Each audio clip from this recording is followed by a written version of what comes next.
December 4th, 2024. A wealthy CEO steps out of his hotel and is gunned down in broad daylight. The killer? A ghost who vanished into the city. But this wasn't random. Shell casings engraved with 3 words: delay, deny, depose.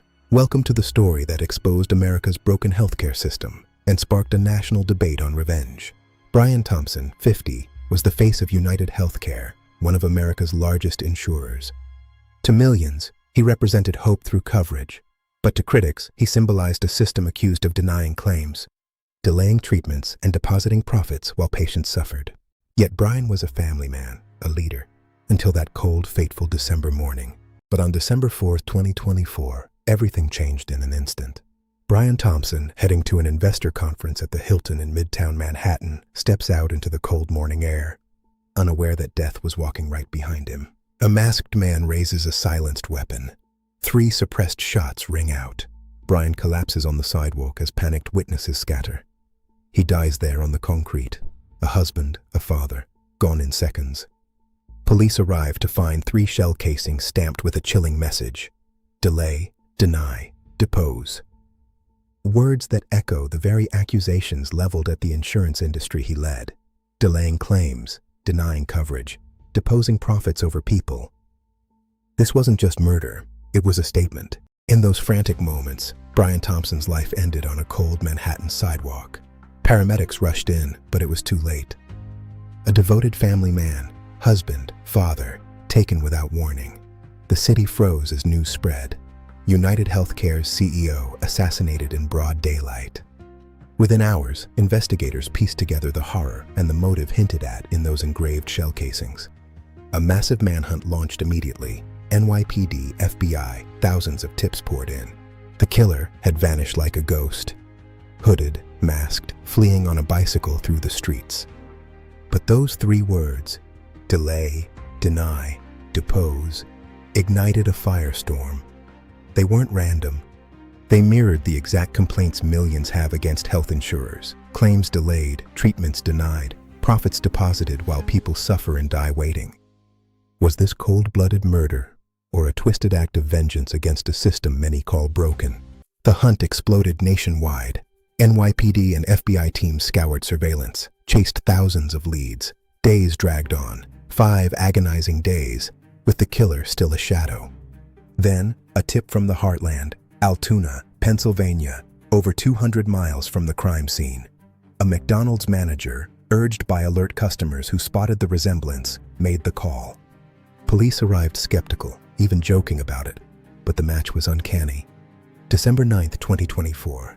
Luigi Mangione, 26, sits alone with breakfast. Officers confront him quietly. He gives a fake name, the same alias used at a New York hostel days before the shooting. They cuff him for ID issues, then search his backpack. Inside, a loaded magazine wrapped in clothing, ghost gun parts, fake IDs, a notebook with writings raging against health insurers. The ghost had a face and evidence that screamed premeditation. The manhunt was over, but the questions were just beginning. Luigi Nicholas Mangione, 26 years old at the time of his arrest, born into privilege in a wealthy Maryland family. Top student, University of Pennsylvania, graduate in engineering and computer science. Athletic, intelligent, well-traveled. On paper, he had everything: education, opportunities, a bright future. But beneath that polished surface, something had broken. Chronic back pain plagued him for years, multiple surgeries, endless doctor visits, mounting frustration.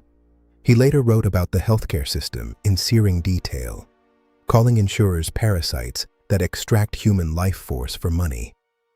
A notebook recovered from his backpack, described by some as a manifesto, laid bare his rage. Entries detailed planning, targeting executives at investor conferences. He believed the powerful had betrayed the vulnerable, and he chose to strike back. Was this the act of a broken man, or the spark of a wider fury? Those writings didn't just reveal personal pain, they tapped into a national wound. Millions shared stories of loved ones denied life-saving care, treatments delayed until it was too late, while insurance giants posted record profits. Online, some called Luigi Mangione a folk hero, a man who finally struck back at the system that betrayed them.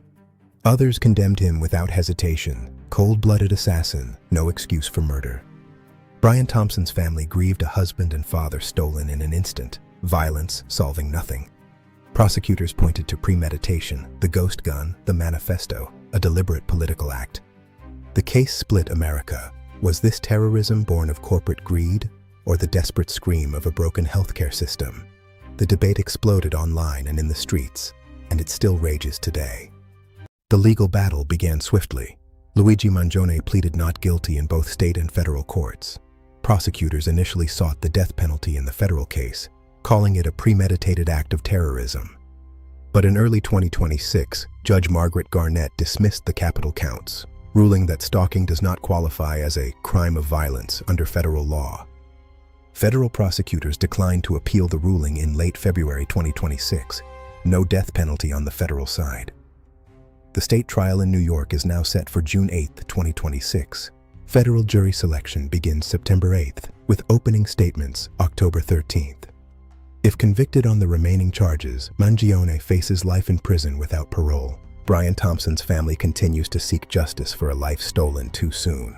Yet many still ask, will the courts address only the shooter, or the deeper betrayal of a healthcare system accused of putting profits over people?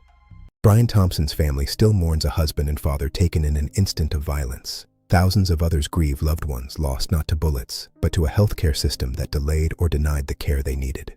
Luigi Mangione awaits trial, his fate in the hands of juries set for 2026. But this case is bigger than one man or one shooting. It's a mirror held up to America, profits soaring while patients suffer, trust shattered, desperation boiling over. Was this cold-blooded murder with no excuse, or the tragic symptom of a broken system that pushes people to the edge? The debate won't end in court. It lives in every denied claim, every grieving family, every outraged voice. What do you think? Drop your thoughts in the comments. Corporate greed or individual responsibility? Like if this story hit hard, subscribe for more real exposés on corruption and true crime, and hit the bell so you never miss one. This video uses synthetic AI avatar and visuals, labeled as altered content. Sources in the description. Stay vigilant and demand better.